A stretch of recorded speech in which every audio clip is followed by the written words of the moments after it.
Harrison Jones is a Bordeaux importer that we've done quite a bit of business with over the years because he has great wines.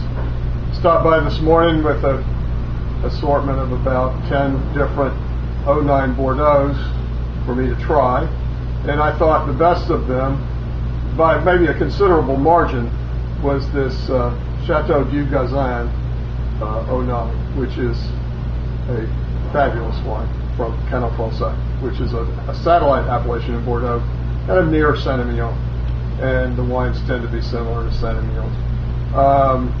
As you know, or may know, 2009 is a very, very great vintage for Bordeaux, and maybe, some people have said it's the greatest vintage ever for Bordeaux. I'm not sure I agree with that, but it is a great vintage. And what I say is, if you didn't make great wine in 2009 in Bordeaux, you need to find something else to do for a living.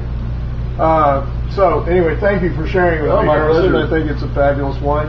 I was hoping you'd tell us a little bit about it. Yeah, absolutely. I think Hoyt and I both are maybe a little skeptical with the French claiming every year being the vintage of the century, but he and I both agree, and our sales and pre-sales and so forth would agree with that the 09 vintage is the best I've seen in at least a decade, and remarkable wines all the way from the bottom up.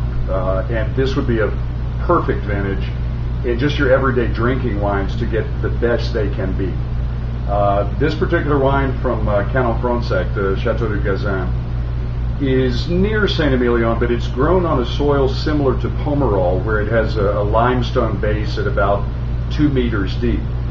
What separates it from the Merlot of Pomerol, that is just a limestone base, is the limestone in Canon Fronsac is starfish limestone. And they claim it gives a little more spice to the Merlot, and just a remarkable wine. I was absolutely shocked in tasting this wine as to how good it was, because Fronsac and Canon Fronsac are reasonably consistent wines, but we never expected this. This is absolutely remarkable. So.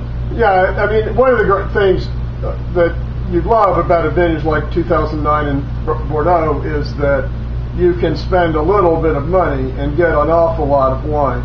You can spend a lot of money, if you want to, and get really, really expensive, really great wine that your grandchildren can drink.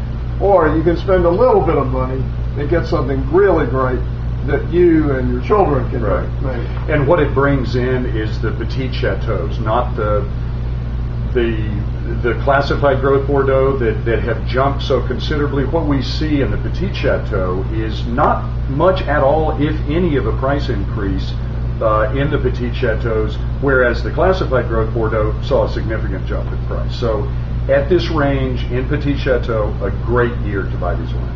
Yeah, the story I told Harrison this morning is we had a huge Bordeaux event here about a year and a half ago at the Hermitage Hotel. We had about 400 people, and I took 10 of my really top customers to dinner at City House.